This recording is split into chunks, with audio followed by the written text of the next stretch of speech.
Herald ಪ್ರಕರಣದ ಬಳಿಕ ಕಾಂಗ್ರೆಸ್ ನಾಯಕಿ ಸೋನಿಯಾ ಗಾಂಧಿಗೆ ಮತ್ತೊಂದು ಸಂಕಷ್ಟ ಎದುರಾಗಿದೆ. ಭಾರತೀಯ ಪೌರತ್ವ ಪಡೆಯುವ ಮುನ್ನವೇ ಈ ದೇಶದ ವೋಟರ್ ಲಿಸ್ಟ್ನಲ್ಲಿ ಸೋನಿಯಾ ಗಾಂಧಿ ಹೆಸರು ನೋಂದಣಿಯಾಗಿತ್ತು. ಇದನ್ನ ಪ್ರಶ್ನಿಸಿ ದೆಹಲಿ ಮೂಲದ ವಕೀಲರೊಬ್ಬರು ಮ್ಯಾಜಿಸ್ಟ್ರೇಟ್ ಕೋರ್ಟ್ಗೆ ಅರ್ಜಿ ಸಲ್ಲಿಸಿದ್ರು. ಈ ವಿಚಾರವಾಗಿ ದೆಹಲಿ ರೋಸ್ ಅವೆನ್ಯೂ ಕೋರ್ಟ್ ಸೋನಿಯಾಗೆ ನೋಟಿಸ್ ಜಾರಿ ಮಾಡಿದೆ. ಸೋನಿಯಾ ಗಾಂಧಿ 1983ರಲ್ಲಿ ಭಾರತದ ಪೌರತ್ವ ಪಡೆದಿದ್ದಾರೆ. ಆದರೆ 1980ರಲ್ಲೇ ವೋಟರ್ ಲಿಸ್ಟ್ನಲ್ಲಿ ಹೆಸರು ಸೇರಿಸಿದ ಆರೋಪದ ಮೇಲೆ ಸೋನಿಯಾ ಗಾಂಧಿ ವಿರುದ್ಧ ದೆಹಲಿ ನ್ಯಾಯಾಲಯ ನೋಟಿಸ್ ಜಾರಿ ಮಾಡಿದೆ. ಅರ್ಜಿಯಲ್ಲಿ ನಕಲಿ ದಾಖಲೆಗಳನ್ನು ಬಳಸಲಾಗಿದೆ ಅಂತ ಆರೋಪಿಸಲಾಗಿದೆ. ಕ್ರಿಮಿನಲ್ ಪರಿಷ್ಕರಣಾ ಅರ್ಜಿಯ ಕುರಿತು ಹಿರಿಯ ವಕೀಲ ಪವನ್ ನಾರಂಗ್ ವಾದ ಆಲಿಸಿದ ನ್ಯಾಯಾಧೀಶರು ಸೋನಿಯಾ ಗಾಂಧಿ ಮತ್ತು ದೆಹಲಿ ಪೊಲೀಸರ ಪ್ರತಿಕ್ರಿಯೆ ಪಡೆಯುವುದು ಸೂಕ್ತವೆಂದು ಪರಿಗಣಿಸಿದ್ದಾರೆ. ವಿಚಾರಣೆಯನ್ನ 2026ರ ಜನವರಿ 6ಕ್ಕೆ ಕೋರ್ಟ್ ಮುಂದೂಡಿದೆ. ಮತ್ತೆ ಟಿಪ್ಪು ಜಯಂತಿ ಆಚರಿಸಬೇಕೆಂದು ವಿಜಯಾನಂದ ಕಾಶಪ್ಪನವರ್ ನಿಲುವಳಿ ಮಂಡಿಸಲು ಮುಂದಾಗಿದ್ದಾರೆ. ಈ ಬಗ್ಗೆ ಆಕ್ರೋಶ ಹೊರಹಾಕಿದ್ದ ಸಿಟಿ ರವಿ, ಕಾಶಪ್ಪನವರೇ ಇತಿಹಾಸವನ್ನ ಅಧ್ಯಯನ ಮಾಡಿ ನಿಮ್ಮದೇ ಜನಾಂಗದ ಚಿದಾನಂದ ಮೂರ್ತಿ ಬರೆದಿರುವ ಟಿಪ್ಪು ಪುಸ್ತಕವನ್ನ ಓದಿ. ಮಲಬಾರ್ನಲ್ಲಿ ಹಿಂದೂಗಳ ಮಾರಣ ಹೋಮ ಮಾಡಿದ್ದು ಯಾರು ಅಂತ ತಿಳಿಯಿರಿ. ಮುಸಲ್ಮಾನ ವ್ಯಕ್ತಿಗಳನ್ನೇ ಆರಾಧಿಸಬೇಕು ಅಂದ್ರೆ ಶಿಶುನಾಳ ಶರೀಫರ ಜಯಂತಿ ಮಾಡಲಿ, ಅದಕ್ಕೆ ನಾವು ಬೆಂಬಲ ಕೊಡ್ತೇವೆ. ಸಮುದಾಯದ ಓಲೈಕೆ ಬೇರೆ, ಮತಾಂತರ ಓಲೈಕೆ ಬೇರೆ. ಓಲೈಕೆ ಮಾಡಲು ಮತಾಂಧನೆ ಬೇಕಾ ಇವರಿಗೆ ಅಂತ ಸಿಟಿ ರವಿ ಕಿಡಿಕಾರಿದ್ರು.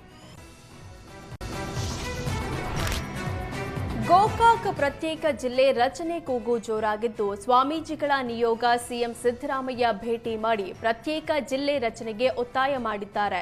ಸಚಿವ ಸತೀಶ್ ಜಾರಕಿಹೊಳಿ, ಶಾಸಕ ಬಾಲಚಂದ್ರ ಜಾರಕಿಹೊಳಿ ಹಾಗೂ ಗೋಕಾಕ್ ತಾಲೂಕಿನ ವಿವಿಧ ಮಠಾಧೀಶರು ಭೇಟಿ ಮಾಡಿ ಸಿಎಂ ಸಿದ್ದರಾಮಯ್ಯಗೆ ಮನವಿ ಮಾಡಿದ್ರು. ಶಂಕುಸ್ಥಾಪನೆಗೆ ಬಂದಿದ್ದ ಶಾಸಕ ಸಿಎನ್ ಬಾಲಕೃಷ್ಣಗೆ ಗ್ರಾಮಸ್ಥರು ತರಾಟೆ ತೆಗೆದುಕೊಂಡಿದ್ದಾರೆ. ಹಾಸನ ಜಿಲ್ಲೆಯ ಜೋಗಿಪುರ ಗ್ರಾಮದಲ್ಲಿ ಈ ಘಟನೆ ನಡೆದಿದೆ. ರಸ್ತೆಯಲ್ಲಿ ಅಡ್ಡಲಾಗಿ ನಿಂತು ಮೂಲ ಸೌಕರ್ಯ ಒದಗಿಸಿಲ್ಲ ಅಂತ ಆಕ್ರೋಶ ಹೊರಹಾಕಿದ್ರು. ಶಂಕುಸ್ಥಾಪನೆಯ ಬೋರ್ಡ್ ಅನ್ನ ಧ್ವಂಸಗೊಳಿಸಿದ ಗ್ರಾಮಸ್ಥರು ಗ್ರಾಮದಲ್ಲಿ 2 ಬಣ ಮಾಡಿ ಬೆಂಕಿ ಹಚ್ಚಬೇಡಿ ಅಂದ್ರು. ಜೆಡಿಎಸ್ ಬೆಂಬಲಿತ ಅಭ್ಯರ್ಥಿಗಳಿಗೆ ಮಣೆ ಹಾಕ್ತಿದ್ದೀರಿ ಅಂತ ಕಿಡಿಕಾರಿದ್ರು. ಗ್ರಾಮಸ್ಥರ ಆಕ್ರೋಶ ವಿಕೋಪಕ್ಕೆ ತಿರುಗಿ ಶಾಸಕರ ಎದುರಿನಲ್ಲಿ ಕಾಂಗ್ರೆಸ್ ಜೆಡಿಎಸ್ ಕಾರ್ಯಕರ್ತರ ನಡುವೆ ಮಾತಿನ ಚಕಮಕಿ ಜೋರಾಯಿತು. ಶಂಕುಸ್ಥಾಪನೆ ಸಂದರ್ಭದಲ್ಲಿ ಕೈ ಮಿಲಾಯಿಸುವ ಹಂತಕ್ಕೆ ಜೋಗಿಪುರ ಗ್ರಾಮಸ್ಥರು ಹೋಗಿದ್ದು ಕೆಲಕಾಲ ಉದ್ವಿಗ್ನ ಪರಿಸ್ಥಿತಿ ನಿರ್ಮಾಣವಾಗಿತ್ತು. ನಾಗರಿಕ ಸಮಾಜದ ಸಂಪರ್ಕವಿಲ್ಲದೆ ದೂರ ಉಳಿದುಕೊಂಡಿದ್ದ ಒಂದೇ ಮನೆಯ ಮೂವರನ್ನ ರಕ್ಷಿಸಲಾಗಿದೆ.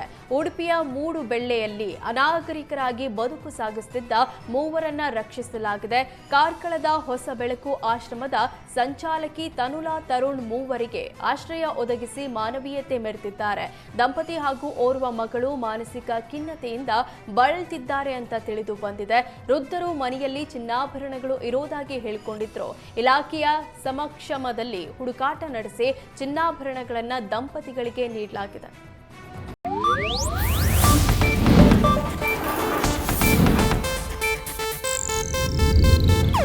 ಇದು ಏಷ್ಯಾನೆಟ್ ನ್ಯೂಸ್ ನೆಟ್ವರ್ಕ್ ಪ್ರಸ್ತುತಿ.